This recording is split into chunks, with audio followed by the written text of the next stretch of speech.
ప్రధానంగా మొదటి నుంచి చెప్తున్నట్లు రైతును రాజు చేసే దాంట్లో రైతును పండించిన ప్రతి పంటని ఈ రాష్ట్ర ప్రభుత్వం కొనుగోలు చేసే దాంట్లో ఎన్ని ఆర్థిక ఇబ్బందులు వచ్చినా వాటన్నిటినీ ఎదుర్కొంటూ రైతుని రాజు చేయాలి అనే తపన వర్షాకాలపు వరి పంట అద్భుతంగా దిగుబడి రాబోతుంది.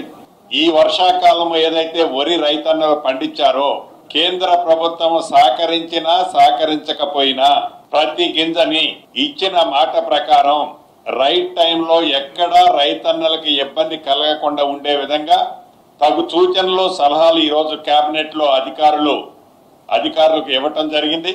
పండించిన ప్రతి గింజని కొనే కేంద్రాల దగ్గరకు వస్తుందో దాన్ని పౌర సంబంధాల శాఖకు సంబంధించిన అధికారులు ప్రత్యేకమైన ఫోకస్ పెట్టే విధంగా కేబినెట్ లో నిర్ణయం తీసుకొని మద్దతు ధరతో పాటు సన్నధాన్యానికి బోనస్ 500 రూపాయలను కూడా ఇవ్వాలి అని కేబినెట్ లో తీర్మానించడం జరిగిందని రాష్ట్రంలో లక్షలాది మందిగా వరి పండిస్తున్న రైతన్నలకు శుభవార్త ఈ వేదిక ద్వారా తెలియజేయడం జరుగుతుంది.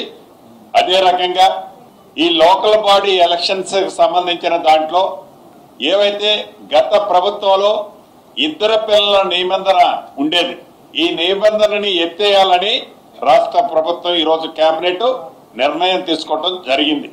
రాష్ట్రంలో కొత్తగా 3 అగ్రికల్చర్ కాలేజీలని ఈరోజు కేబినెట్ ఆమోదించడం జరిగింది.